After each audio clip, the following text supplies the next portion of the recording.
we've got an interesting lineup here of specialty coffee folk who have moved into a new space for what I would consider our realm. The next speaker is a co-owner of a well-respected shop in Bath, England, called Colonna-Dashwood.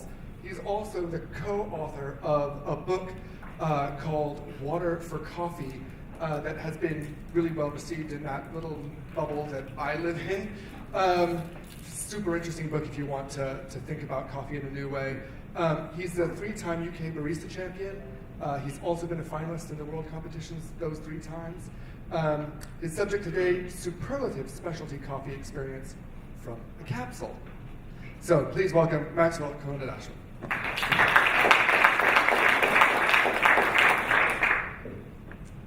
Hello.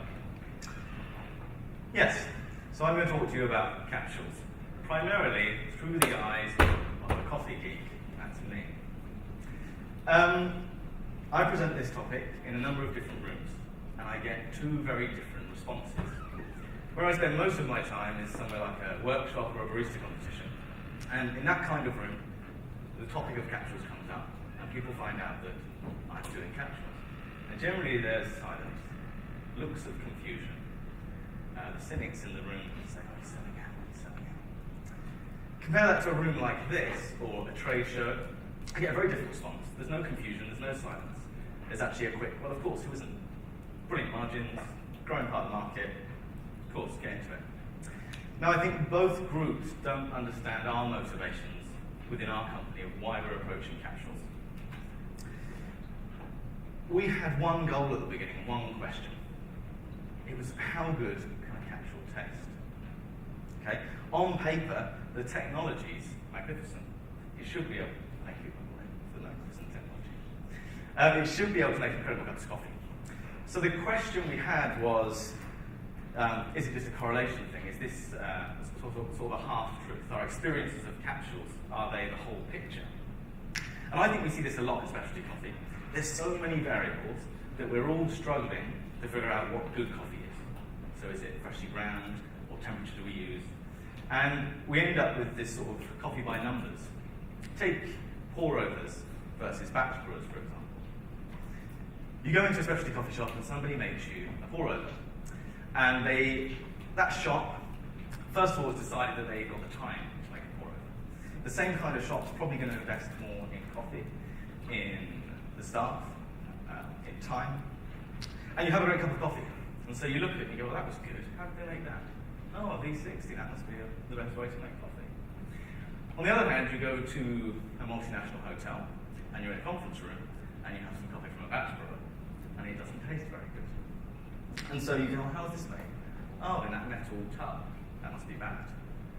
I also think we want to like the V60 more. More love's gone into it, more energy, more passion. We want it to be better. The truth, however, is that you could argue a batch brewer is capable of making just as good, if not better, coffee. And it's just correlation. That was the question I had about capsules. The problem, however, is the barrier to entry. Now, all of us can take our favourite coffee, and we can make a batch brew, or we can make a V60. Super easy. And then make up our own mind about the technology. Capsules, on the other hand, have this production line that costs lots and lots of money, especially if you want to do it really well. Lots of different capsule designs, different patterns. Very, very difficult for small businesses in the specialty market to enter, to do all the R&D. And so we started to work with partners who could help us with this task. And very, very quickly, we got really excited. The cups of coffee we were able to make weren't just good or more specialty than traditional capsules. On blind taste tests, people said, this is amazing, what coffee is this? Is this a geisha? They weren't saying, this is really good for a capsule. It was just good for the stop. And so once we were able to achieve this, all these other possibilities open up in front of your eyes, especially from the standpoint of a specialty guy, a coffee geek. One of the first things that's super interesting is this concept of freshness. Now, it's a really easy narrative. Freshly roasted, freshly ground. It's visual, you can see it happening in front of you, it's super easy to understand. Lots of food and drink has the same concept of freshness. Unfortunately, this is another one of those half-truths. And as the coffee industry matures and people explore all of these things, they go, oh, this doesn't really work. Green freshness is more integral to cup quality than roast freshness. And you start to hear more and more stories of a roastery that's carefully sourced their favourite Honduran coffee. It's freshly arrived into the country. They roasted it back and put it on the shelf. And they forgot about it for 6 months. 6 months later, there's not a lot of coffee around. They're waiting for the fresh harvest to come in. And they're nearly out of this Honduran. And they roast a fresh batch. And they say, you know what? Let's stick that bag on the cupping table from 6 months ago. Time and time again, the bag from 6 months ago is deemed the better cup of coffee. It's not as good as it was 6 months ago because it has aged. But the quality of the green outdoes the freshness of roast. Now with capsules, you don't even have to make that compromise. You can harness the coffee in the capsule when the green is at its best and not have the aging get the oxygen down low enough and the barrier is impermeable to oxygen. You could, in effect, have a company where these difficult parts throughout the year, these two elements where coffee's a bit old, you ramp up production and you skip them. This was really driven home to me when a friend of mine visited from a famous Canadian coffee roastery called Sebastian. He sent me an email. He said, I'm stopping by on my way to Ethiopia to buy some coffee. And I thought, oh no, this is the worst time of year for you to visit. All the coffee's pretty old. I mean, I still think there was a lot going for the coffee. It had sweetness and acidity. And this guy is renowned for being very sensitive to age. So it's agey, tastes woody. And so that's what happened. He came to my cafe and he's like, it's very good, but it's agey. It's very good, but it's agey. And he'd heard about the Capsule project. And I served him a capsule. He didn't really say anything. And then at the end of the week before he left, we had some brunch together. And this guy talks a lot. And he was really quiet. And he was just sort of staring up into space. I was like, Phil, are you alright? And he just went, capsules. The best cup of coffee I had in your shop this week was a capsule. And that's because it was a Panama coffee packed 4 months earlier when the green was at its best. So that's also exciting for us. The next thing that's exciting are two things really, which is barrier to entry, which Carlo was talking about, and narrative. Now I think a lot of the time when people put forward the idea of capsules, they suggest that you are going to dumb down coffee or take away some complexity in place of convenience, as if you're always going to have convenience at the expense of quality or experience, as if they're mutually exclusive. I just don't think that's true at all. In fact, I think quite the opposite. I've made my coffee career has all started out of these barista competitions, the role of the barista. So it's quite ironic now that I'm sort of getting rid of that role. But it's hard to make coffee. And the killer for me is grind, right? So you buy a magazine or a book that tells you exactly how to make a cup of coffee. You have the world AeroPress champion who says, this is what I did. I weighed out 15 grams of coffee, 210 grams of water, I bloomed it for 30 seconds, did a little dance, all this ridiculous stuff, right? But they can't communicate the grind to you, it's impossible. What does medium even mean? It doesn't mean anything. Sure, we can say rock salt versus dust, fine or coarse. But the difference of two medium grinds that are almost imperceptibly different to the human eye can have a huge impact on a cup of coffee.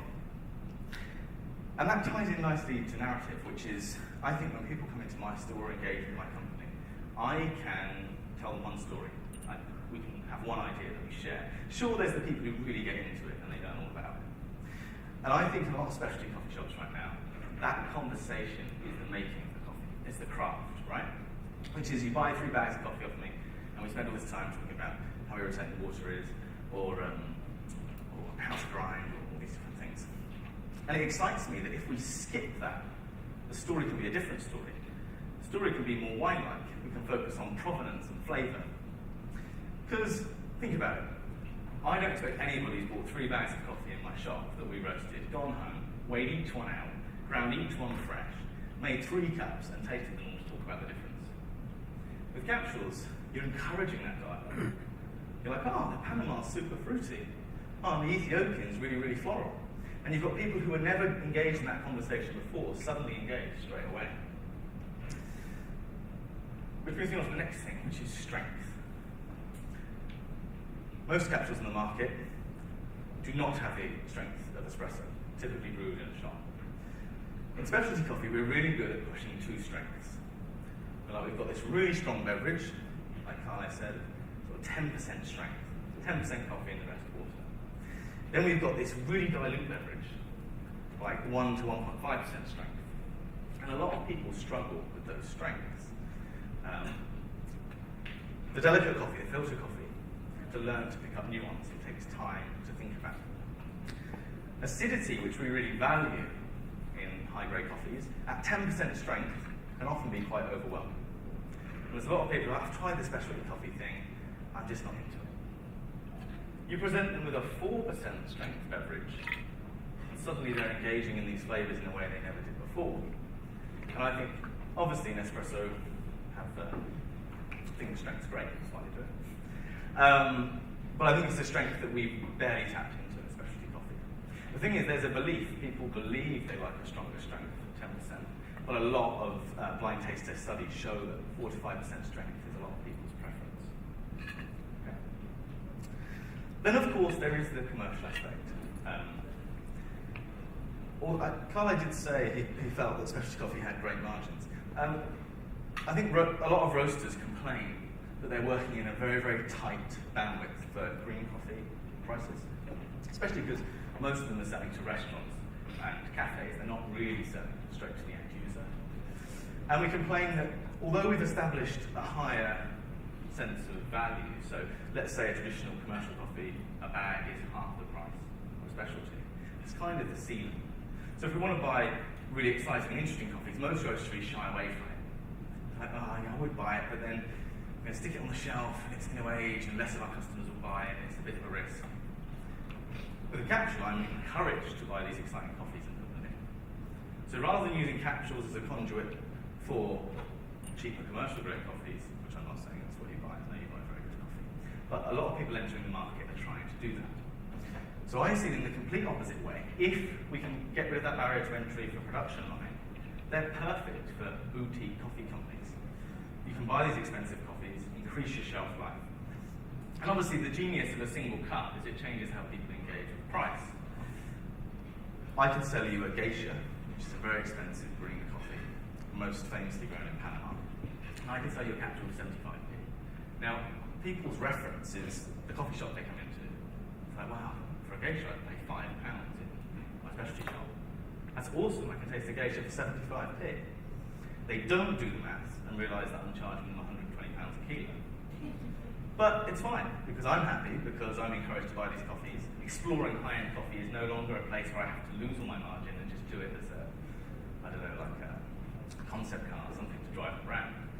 It's actually a viable way to present those coffees. And so, this excites me a lot. I'm a real fan of Seth Godin's blog. He does little business blogs. It's not just because they're really short that I like them, but I think they're very insightful. And he did one called Defeat, Defend, and Transform. This idea that businesses can be one of three types. Defeat, come into the marketplace and steal customers from other people. Defend, you've been there a while, you're very successful, and you need to not get eaten up by the new players coming to the market. But what really excites him, a truly special business, is a business that transforms. It takes a genre that people currently don't care about, and it transforms how they feel about it. So with Colonna and our Capsule project, I want to transform how the specialty community feels about capsules. Thank you very much.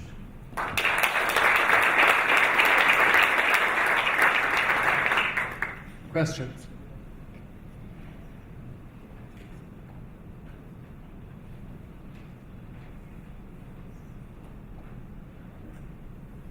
Is your capsule drip, espresso, both? And what is the format of the capsule? So what do you mean by format? You mean as in espresso or drip? Is that what you mean? Yeah, as an example. Yeah, so we're going to present, so we launch in 2 weeks, by the way.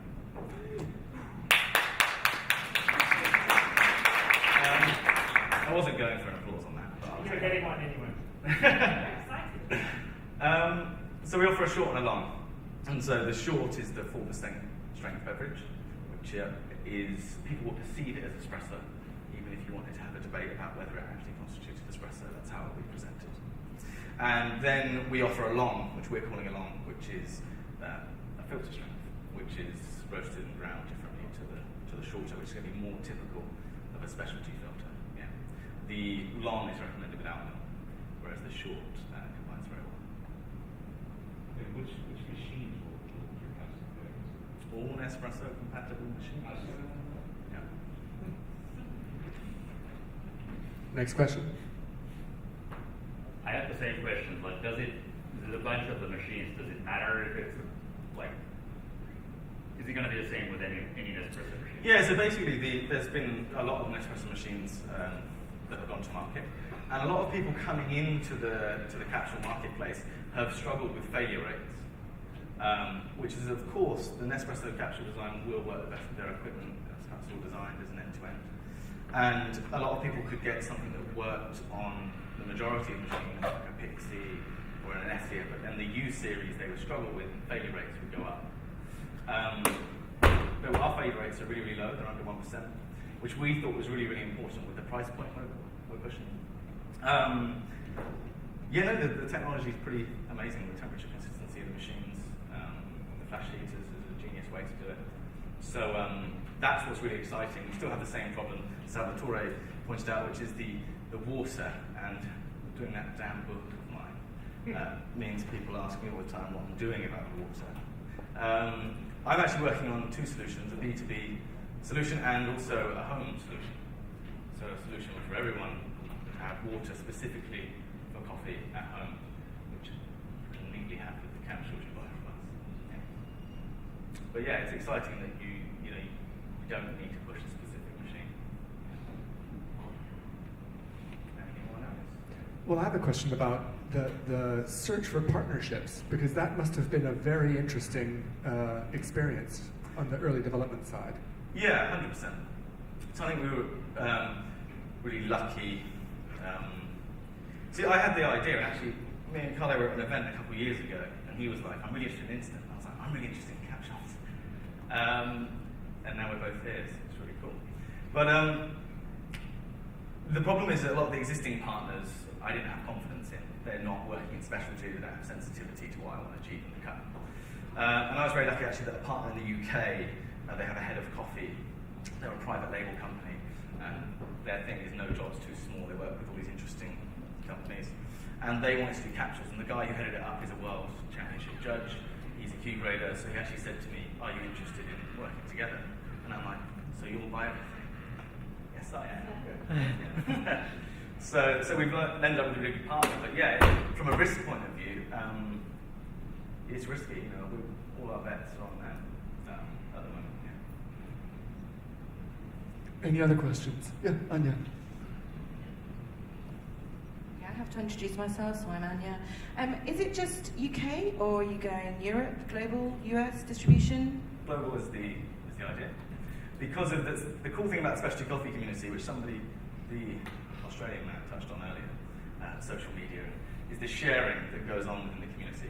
So with our water book, for example, which is a kind of ridiculous proposition, it's £27, it's a textbook, it's really hard to read, self-published, not in any bookstores. And we've sold about 7,000 of those in about 8 months, and we've sold more in the US than anywhere else, because the coffee community here is kind of so fervent, there's so much sharing. When people are into it, they're really into it. And so that's what we're relying on to sort of spread the word of the capsules at the beginning. There's two sides to the business. There's one that's just based on hotel and offices, but the big bit is online e-commerce. And then we'll look at which countries have the best take-up. And if it's the US, then we'll look at how we deal with that, whether we have a drop ship here or moving forward. But what's so exciting about it is that it can be global, because so many specialty coffee roasteries set their limits within their country because of these issues of freshness. One more question. Anybody have a final question? We're all good? Oh, wait, there. No? Okay. Thank you. I just wanted to understand what your position is on recycling and the materials that you make your capsules being produced in. Obviously, we've heard from Espresso how that's dealt with by them, but how are you going to approach that? Yeah, so I mean, the whole sort of sustainability, environmental impacts of capsules is an interesting conversation, much more interesting than it often gets portrayed as in the media. I was talking to a couple of sustainability experts because I wanted to get a hold on this. And the whole embodied energy throughout the lifeline of the capsule, there's some real positives there, especially in terms of really efficient use of the coffee, which is obviously an increasingly scarce commodity. And the machines are super efficient in the way they heat water, but you do have this waste, and the waste is very visual, which means customers are very, very aware of it and they react to it. The issue we're always going to have is no matter how impressive a recycling system is, if it is not an easily accessible recycling system, then uptake is never as high as we want. Not enough of them are getting recycled. And so it looks like the trend I'm seeing in the people who are entering the capsule market is there's a lot more considering biodegradable capsules and seeing how we can achieve the long shelf life that we want and avoid this uptake issue within recyclability. So,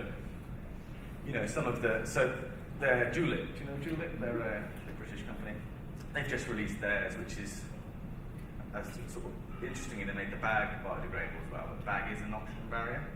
And they nitrogen flush that and have 4 capsules in the bag.